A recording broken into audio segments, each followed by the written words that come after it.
Bismillaahi Raxmaani Raxiim. Waxaan bilaabanaynaa cashirkeenii 22aad. Waxaan soo qaadanay 11 cashir ayaan soo qaadanay kuna saabsanaa basic computer skills qaybaha hoose ee foundationka ah ee computerka. Qof walba oo bilow ah wuu la qabsan karaa oo wuu ka faa'iideysan karaa. Hadduu saxtaa computer hore usoo dhiganin wuu la qabsan karaa. Hadduu cashirka koowaad kasoo bilaabo casharadu way isku wada xiran yihiin marka ilaa 22 maraya. Marka waa inaad bilow kasoo bilowdaa asaas maaragtay usoo wadaa, markaas ayaad fahmaysaa. laakiin haddii aad dhaxal kala qabsato xooga waa ku wareereysaa. Marka waxaan dhahnay cashirkan totally free waaye, qof walba oo afka Soomaaliya ku hadlaayo wuu u furan yahay, waxna wuu ka baran karaa. mideeda kale buugna waa diyaariyey, qofkii u baahan wuu iga soo codsan karaa. $6 waaye, Muqdisho meeshuu ka joogo wuu iga soo codsan karaa, waa lagu geynayaa. waxaana naga heli kartaan nagala soo xiriiri kartaan boggeena aan ku leenahay TikTok iyo YouTube-ka xirfad.com computers and technology ayaad naga heli kartaan. Marka waxaan soo qaadanay casharo badan ayaan soo qaadanay ilaa 22 ayuu marayaa.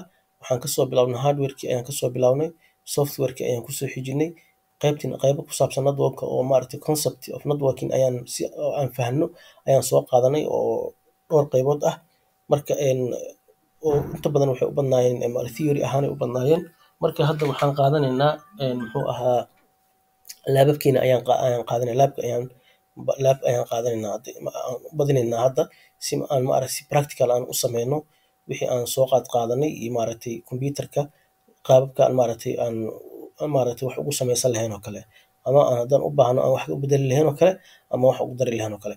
Marka maanta waxaan qaadanaynaa how to change wallpaper-ka. Wallpaper-ka waxaa la lahaa desktop-kan qaybtan saa ugu bedeli lahayd ama picture usoo gashan lahayd ama sawir usoo gashan lahayd ama muxuu ahaa aad waxyaabo kale aad u baahan tahay aad usoo gashan lahayd. Si loo bedelaa waxaa sameynaysaa meeshan desktop-ka ayaa right click ku sameynaysaa.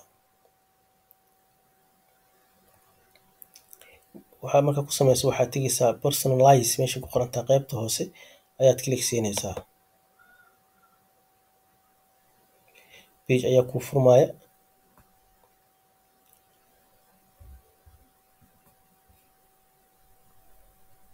pagekan ayaa kuu furmaya oo qaybta setting-ka ah. markuu kuu furmo ayaad maaragtay waxaa rabtid ka bedeli kartaa. Marka inta markuu ku keeno meeshan pagekan waxaa waaye waa background-ka, ujeedaa background-ka waaye.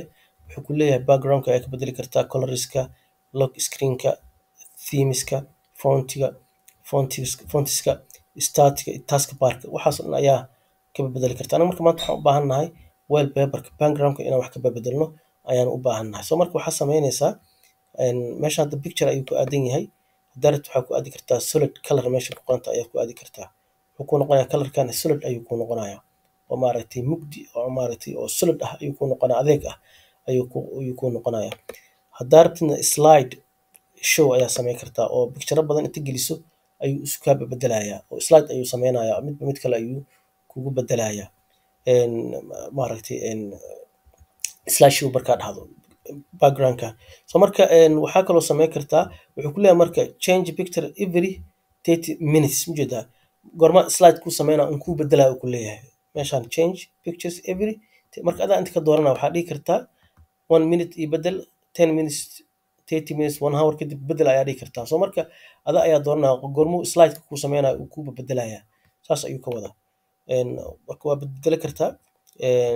haddii marka aan u noqono qaybta pictureska aan ku aadisanaynaa, markaasaan waxaan leenahay pictureka saan ugu sameynaa choose fit ayaad dhihi kartaa, fill ayaad dhihi kartaa oo ii fill garay oo meesha dhan iigu fill garay.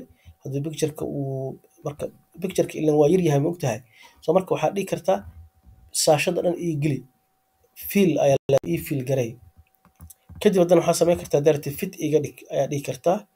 waxaad dhihi kartaa streak ayaa dhihi kartaa daarti oo maaragtay haddaan dhahno fiilada fidoo kale isbedelayaa, fiiri saas ayuu noqonayaa oo fit ayuu kaaga dhigayaa. haddaan dhahno qaybtan kale aan tagnana saas ayuu kaaga dhigayaa.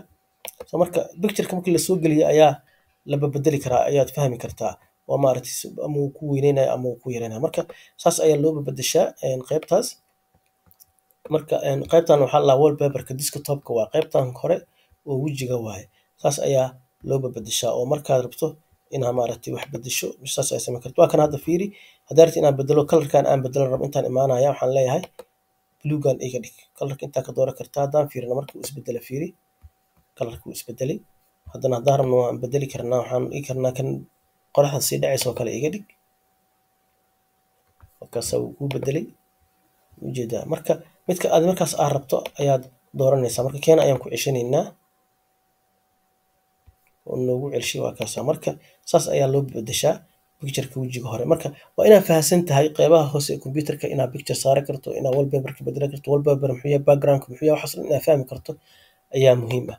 haddii aad rabtana waxaa kaloo jiro haddaad rabto profilekaaga inaad picture soo saarato oo kale, waxaa samaynaysaa akoonkaaga inaad tagto qeybtan startkaa tegeysaa, startkaa tegeysaa. meesha madaxa uu ku qoran yahay maxamed xaashi ani kan hadda aan ugu jiro waaye ayaad klik siinaysaa.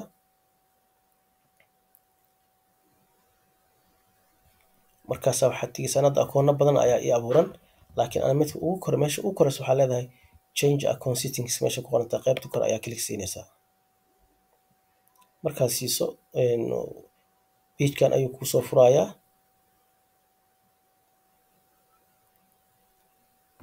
markuu kusoo furo waxaa samayn kartaa marka inaa hadda maarata wuxuu ku leeyahay inaa hadda camera iska qaado pictureka. inta klik siiso camera, inta klik siiso hadda uu sawir kaa qaado uu kuu geliyo wuu samayn karaa.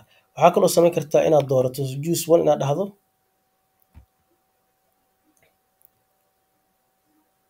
oo maaragtay picture kugu jira computerka inaad soo gashato ayaa samayn kartaa. oo desktop ku saaran yahay oo kale pictureka waa soo gashan kartaa. hadduu ku saaran yahay muxuu ahaa document hadduu kugu jiro kale waa soo gashan kartaa. markaas wuxuu ku sameynayaa marka meeshaan ayuu kusoo gelinayaa sawirkii meeshaan hore oo kusoo dhigayaa oo profilekaaga ah, picture profileka oo sawirka profileka oo qofka uu leeyahay ay intaas soo gashan kartaa. marka hadhow markii aad rabto in computerka aad daarto waxaa kusoo baxayo sawirkaaga ayaan kusoo baxay. marka saas ayaa maaragtay loo soo gashtaa sawirada haddii aad u baahan tahay. maanta waxaan baranay sida loo bedelo backgroundka oo desktopka, iyo waxaan baranay in akoonkaaga profilekiisa aad picture soo gashato. marka cashirkeena intaas ayaan kusoo koobaynaa. wassalaamu calaykum waraxmatullaahi wabarakaatu.